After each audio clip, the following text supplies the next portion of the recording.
I ran out of paperwork, and I have one of the most unconventional stories to door, and 99% of you guys are like, what?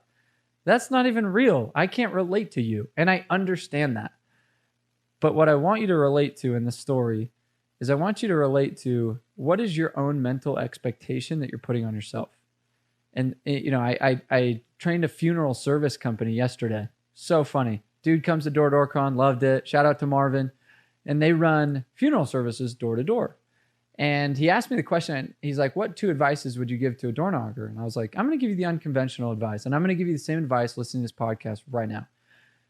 Is I said, so often we have put on our own limitations due to the environment that we're surrounded ourselves in. Meaning, I sold 3 before lunch. I ran out of paperwork. I called the manager. I was like, hey, I need more paperwork. He's like, what'd you do? Mess up? I was like, no, I only had 3. You gave me 3 and I sold 3.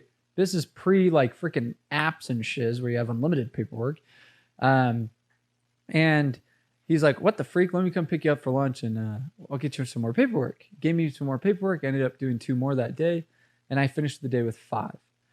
And a lot of times, like, people don't think like, okay, well, I had no training. I didn't know what I was. I was confident as heck because I sold curbs. I watched the guy for like an hour and a half. I had no expectation. I had no idea what people should be doing. And this is a very, very important principle I want you to pay attention to. You're going to be in an office. If you're listening to this, you have a team. Maybe you're by yourself, but then you're going to call your buddy and be like, how many did you do? Or you're going to, like, let's say I run my own company. It's like, well, the standard new roofing company does 5 million. So as long as I'm doing 4 to 6, I'm in a good spot. You're benchmarking yourself with something. I guarantee it. Whether it's your buddy you started the summer with, whether it's a company next door, whether it's your team's top rep, like whatever that is, you have a benchmark that you are measuring yourself up against.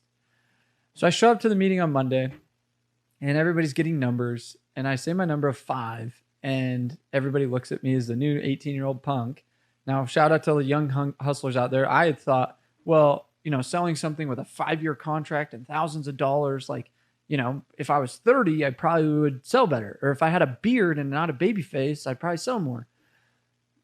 I didn't I had no preconceived, I had no idea. I was 18. I still have the same baby face. Like, I haven't grown up much. And anyway, so it was interesting because everybody's like, what the freak? No, you didn't. And I was like, yeah, I did 5. And Luke's like, he did 5. And everybody's like, no. And they threw rocks. They were like, no, he didn't. And I was like, what do you mean? Like, do we need to call the customers? Like, what did you do? And they're all putting their numbers. And it was like 1, 3, 1, 0, 0, 0, 1, 0, 2, 0. And I was like, oh, that's embarrassing. New kid on block, doesn't know what the freak he's doing, throws in 5.